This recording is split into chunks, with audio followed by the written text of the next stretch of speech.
Salut à tous et bienvenue dans la huitième vidéo de la série de 40 vidéos dans laquelle je vais vous apprendre le langage TypeScript. Avant de commencer, je tiens à rappeler que nous avons créé un groupe WhatsApp dédié à la formation, dédié à ce cours. Donc n'hésitez pas à scanner le QR code pour rejoindre le groupe WhatsApp. C'est l'occasion pour vous de poser des questions pertinentes par rapport aux différentes vidéos, peut-être par rapport aux différents concepts pas bien assimilés. Et c'est également l'occasion pour moi de partager des ressources supplémentaires liées aux différentes vidéos. Donc, sans plus perdre de temps, on commence. Aujourd'hui, on va voir c'est quoi une fonction en TypeScript et comment bien le déclarer et bien l'utiliser grâce aux éléments que TypeScript va mettre à notre disposition. Alors, avant de commencer déjà, c'est quoi une fonction? En JavaScript, pour déclarer une fonction, pour créer une fonction, on va commencer par le mot-clé function. On va par exemple donner un nom à notre fonction. Donc là, je vais donner le nom addition. Et notre fonction va prendre certains paramètres. Notre fonction prendra certains paramètres. Donc là, on va par exemple mettre A et B, comme ceci. Et on vient à ce niveau et on va retourner, disons, A plus B, comme ceci. Alors, déjà à ce niveau, il y a une petite erreur de TypeScript, un petit signalement de TypeScript qui signale que on doit typer nos paramètres. Donc là, ça serait typiquement une fonction en JavaScript. Mais en TypeScript, on va commencer déjà par typer les paramètres à l'entrée, typer les paramètres qu'on veut voir à ce niveau. Donc, qu'est-ce qu'on veut additionner? On va additionner deux nombres. Donc, je vais commencer déjà par typer le paramètre A le type number en ajoutant deux points et le type à côté. Exactement pour le paramètre B, pareil, deux points, le type du paramètre. Donc là, j'ai typé en fait les paramètres et là, TypeScript a directement enlevé l'erreur. Donc là, il n'y a plus d'erreur. Donc là, ce qui se passe, c'est quoi? C'est que j'ai typé les paramètres de ma fonction. Alors, si je viens là et que je veux appeler ma fonction addition comme ceci, et je suis obligé de passer des paramètres du bon type. Je dois passer les valeurs du bon type. Donc, si je viens par exemple là et que je veux passer des chaînes de caractères comme ceci, disons que je veux passer la 5 et là une chaîne de caractères, là TypeScript signale directement qu'il y a erreur car TypeScript veut que tu les passes des nombres. Donc, c'est là où c'est très important avec lorsqu'on type les paramètres d'une fonction, c'est que ça nous permet de pouvoir être sûr que lorsque on va appeler la fonction plus tard dans le code, on va passer les bonnes valeurs. Donc là, je vais passer tout simplement euh, une valeur qui a pour type, une valeur qui a pour type nombre. Donc un number. C'est un peu ça. Donc je peux venir aussi là et je crée une deuxième fonction qui s'appelle la fonction combine.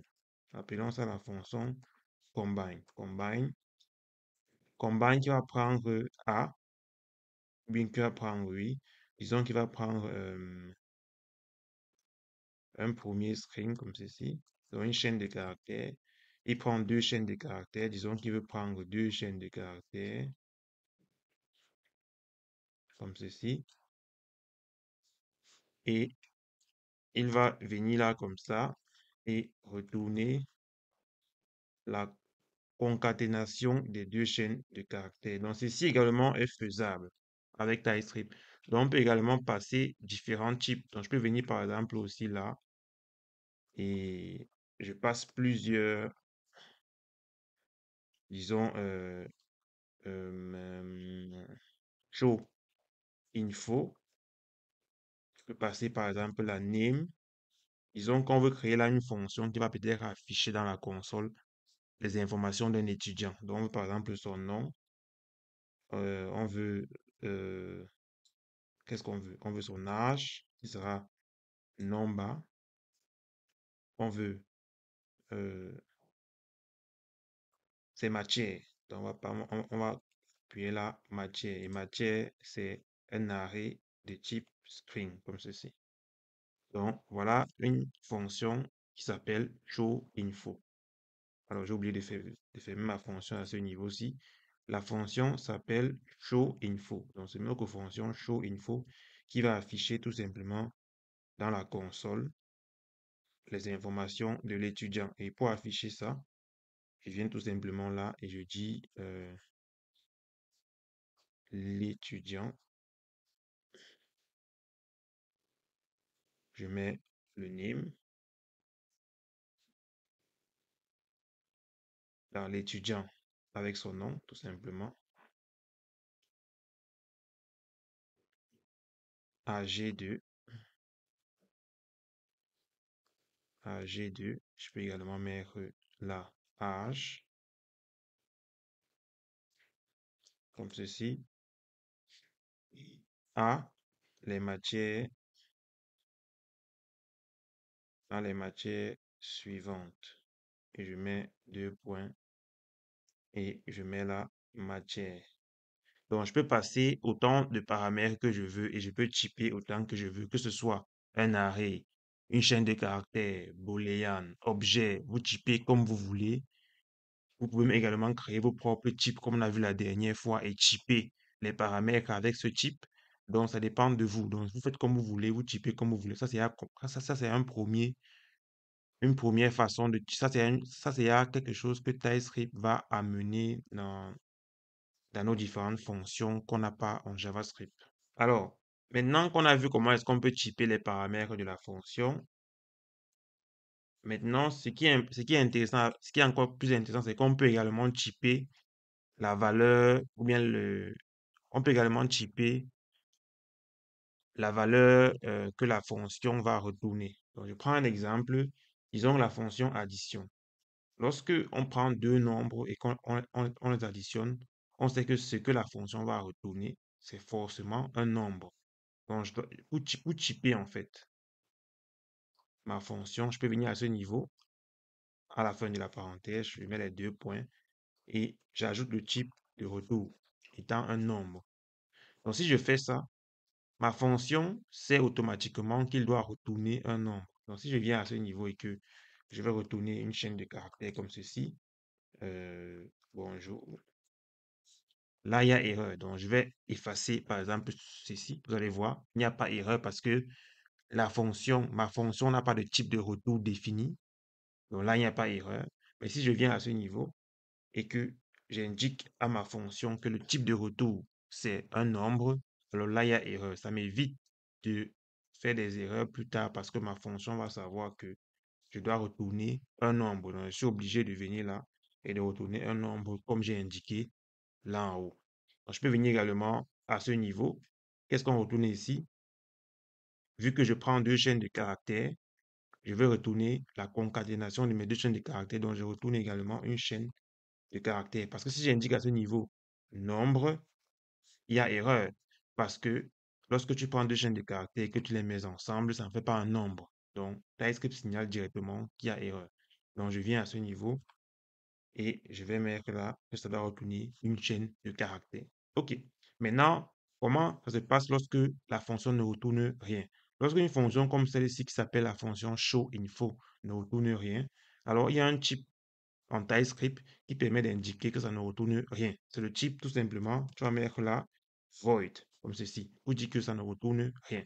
Parce que si je mets à ce niveau number, je suis obligé de venir retourner en fait un nombre quelque part dans ma fonction pour enlever l'erreur. Mais ce que je veux, c'est que je ne veux pas retourner quelque chose.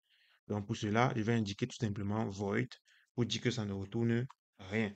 Donc, void signifie ma fonction ne retourne aucune valeur. Une autre possibilité encore, c'est que je peux venir à ce niveau dans mes différents paramètres et je peux indiquer qu'un paramètre est optionnel. Donc, ça veut dire que lorsque je vais appeler ma fonction, je peux passer le paramètre, je peux passer la valeur en fait au paramètre ou pas. Prenons un exemple là, disons par exemple, disons là pour la fonction addition, je veux appeler la fonction addition, je suis obligé de passer deux paramètres parce que j'ai indiqué à ce niveau-ci que je veux deux valeurs. Donc, je veux deux valeurs de type number. Mais souvent, il peut arriver que j'ai envie que une des deux valeurs soit optionnelle. Donc, ça veut dire quoi? J'ai envie que on puisse l'indiquer ou pas. Donc, pour ce fait, disons que j'ai envie que euh, la valeur de B, on puisse par exemple soit l'indiquer ou pas. Donc, je vais à ce niveau-ci et je mets tout simplement devant B le point d'interrogation pour indiquer que on peut soit on peut soit indiquer B, on peut soit me passer la valeur de B ou pas.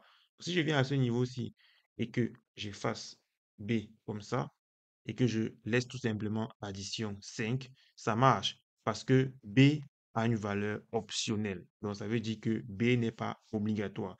Pareil, en fait, pour la deuxième fonction combine. Dans la fonction combine, je suis obligé de passer deux chaînes de caractères comme ceci parce qu'il attend forcément deux chaînes de caractères. Mais si je viens là, sur la première chaîne de caractères et que, bon, disons la deuxième chaîne de caractères et que je dis là, mon point d'interrogation, ça signifie que c'est optionnel. Donc, je dois venir à ce niveau, je peux enlever le deuxième paramètre et ça marche toujours parce que la chaîne de caractères, la valeur, le paramètre est optionnel. Donc, je peux passer quelque chose ou pas. Donc, si je passe, il n'y a pas erreur. Si je ne passe pas, il n'y a pas également erreur. Donc, c'est ça que ça signifie. C'est ça que ça signifie en réalité, euh, paramètre optionnel. Donc, maintenant, vous avez remarqué ici en haut qu'il y a une petite erreur à ce niveau. Pourquoi? Parce que lorsque je n'ai passé aucune valeur à B, alors que ma fonction veut retourner A plus B. Alors, c'est comme si ma fonction va juste venir là et retourner A plus, il ne connaît pas quelle est la valeur de B parce que je n'ai rien passé. Donc, ce qui se passe généralement, c'est que lorsque j'ai un cas de figure comme celui-ci, je vais également indiquer une valeur par défaut qu'il va devoir prendre si je n'indique pas de valeur. Donc, disons par exemple que là, je vais écrire une nouvelle fonction, vous allez comprendre mieux pourquoi, comment est-ce que ça peut fonctionner. Donc, je viens là, je mets une nouvelle fonction qui s'appelle par exemple périmètre. Donc, périmètre du cercle. Alors, pour faire le périmètre du cercle, je vais passer un diamètre number et je vais également avoir une valeur pi number. OK, donc je passe le diamètre et le pi. Donc, pour calculer le périmètre du cercle, la formule, tout simplement, ça va être périmètre, donc diamètre fois pi. Donc, si j'ai là diamètre fois pi, comme ceci.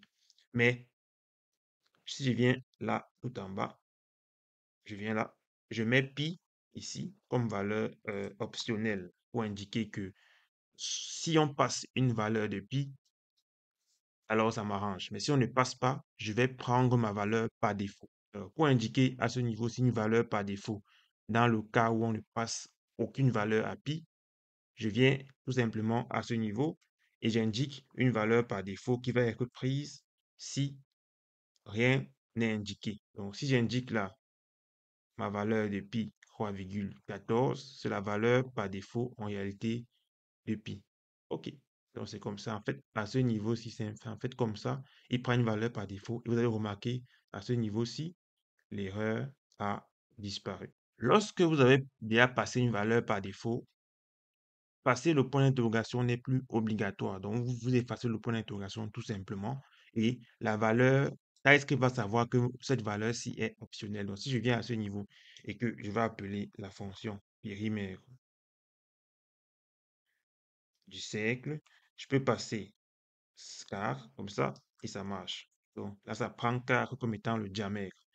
Mais je peux également passer une autre valeur, 3, disons comme ceci, qui est la valeur de pi, parce que dans ce cas, je l'ai passé. Mais si je ne passe aucune valeur de pi, il va prendre par défaut 3,14.